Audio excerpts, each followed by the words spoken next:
Hey folks, and welcome back to the channel. So I want to talk about the BTC ETF situation a little bit more, just elaborate a little bit more on kind of what my perspective was on this, because I explained how this could be a buy the rumor, sell the news kind of situation. And with that being said, right, these ETFs don't change a lot on the face for the front value of it, for what you get as it is. It doesn't actually change anything for crypto. Anybody can still go buy a Bitcoin. They can buy 1 penny's worth of Bitcoin if they feel like it.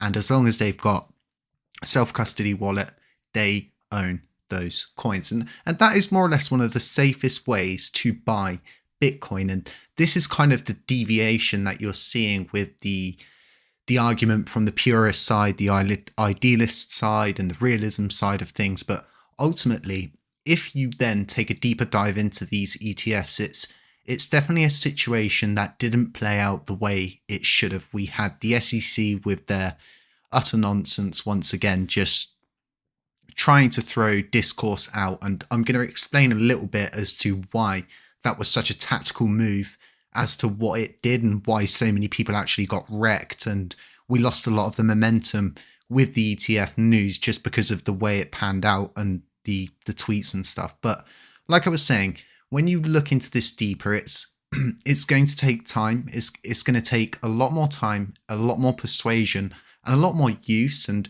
over the course of 2024, you're going to see a lot more positive sort of reinforcement based around BTC as a whole. And you'll probably see this start to more or less wrap around everybody and show the world more or less that crypto's safe. And you're seeing this being pushed by the mass media. And this is why I've kind of wanted to come back and throw my opinion out there and sort of speak with the masses about this ETF situation, because it really does seem like a buy the rumor, sell the news. But I think this was very well orchestrated to shut down the momentum.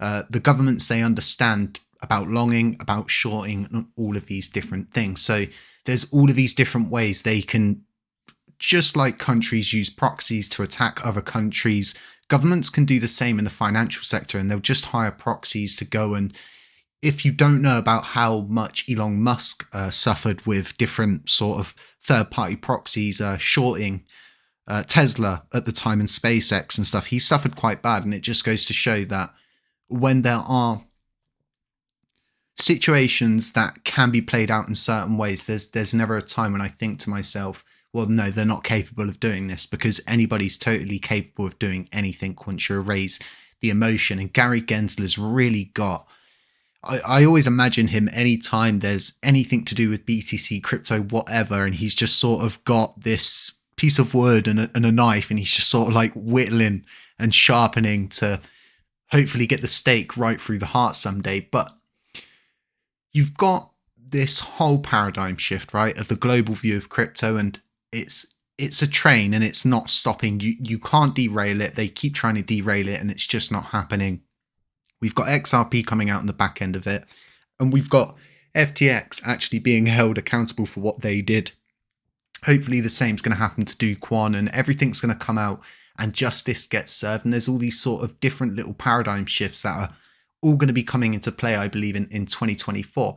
So let's talk a little bit more about what the SE did with this account hack. I don't believe for 1 second that the government had their account hacked. I mean, it's just, it doesn't add up. It's a very, very poor excuse as to what I think really happened here. A lot of people went long. As soon as this news dropped, they knew it was the bomb. They went 100x long, 1000x long. They went balls deep and they went all in on it, thinking this is the next sort of like halving event before the halving event. And a lot of people, I think, got wrecked. And you can see this on the charts. If you go to Twitter and type 1000x wrecked, there's so many people that actually did what I just explained to you happened, where they've all gone long. The news has dropped, obviously. They've made their decision. The SEC 20 minutes later comes out with, oh, sorry, our account's been hacked, and boom, you've just literally wrecked all of the liquidity, all of the momentum, and all of the power behind the rest and the remainder of the ETF run. there was different price sort of patterns that were playing out. And I was looking at different influencers that I look to for the more mainstream stuff, and they were definitely saying we're going to be going above 55k, and it did look strong. But for me, from where I'm sitting, it's pretty obvious what the SEC actually did, and it's so easy for them to do something like this, bury the evidence, and then we're on to the next thing, right? Before we know it, halfing's around the corner and we're not even bothered about this hacking event anymore. It's just, I think it all worked out perfectly for them.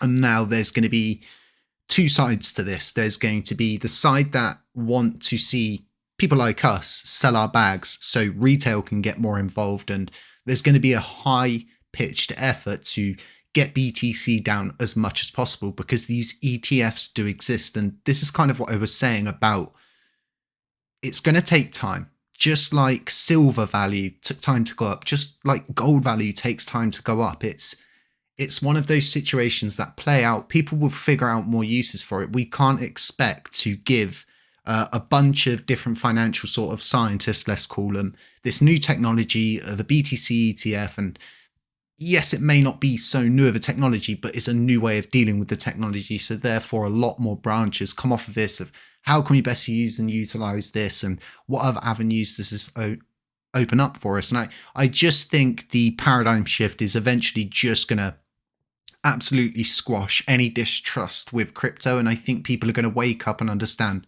that, hey, yeah, there's meme coins, there's scams, but ultimately there's scams everywhere in life. I mean, if you look at the statistics and balance it out as to credit card scams and all of the different types of scams we see with life insurance scams, car scam, all of the different scams, it totally outweighs what's happening in crypto. It's just because there's such a need to shut this system down, which more or less removes the banking system. And that's the whole idea behind this. So these ETFs are a way for the banking systems to also stay relevant, which is so important, right? We can't expect everything to just collapse and all of a sudden crypto takes over and everybody's very trusting of each other. It's not going to work like that. It's going to take time. There's going to be new tools involved, new safety procedures, and all of these different sort of variables that can be introduced to introduce more safety and more accountability. Because yes, crypto does lack that. But once you're actually involved in crypto, I always find that each crypto is like its own community, its own idea of how decentralized money should be dealt with, or how the new banking system should be handled with this new technology. And once you get involved in it, it's really not that confusing. But this ETF situation, I think it's an absolute no-brainer what the SEC did. And I just wanted to get my opinion out there. And, let me know what you're thinking. Do you think that they did this on purpose? Do you think that this was a ruse? Do you think this was an intentional hack? I'm just not buying the Kool-Aid, and I'm definitely not drinking the Kool-Aid that they're selling at the moment. But hopefully on the back end of all of this, right, we're going to see it cool down. We're going to see it come down, hopefully bounce, gain support, and we should see a big breakout. There's no reason for BTC to come down. Every time it comes down, it's just more people waiting to buy it in the more financial sector now, those people on Wall Street that can really get involved with it. And it's insane to not really know where this road's going to go at the same time, but also being excited for where this all could go, where it could end up. And honestly, we've really not got that long until the halving event. It keeps jumping between 90 days and 102 days.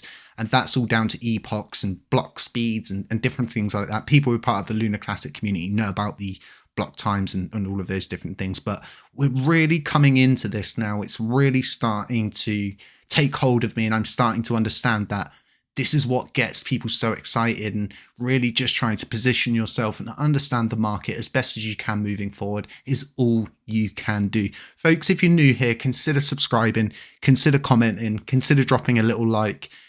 Those things really help this channel grow. We've got a Patreon if you want to see more content like this, you want a little bit of extra content, you want extra access and stuff like that. Consider joining the Patreon for more little perks moving forward. But other than that, folks, stay safe, stay humble, stay aware. And as always, I'll catch you in the next one.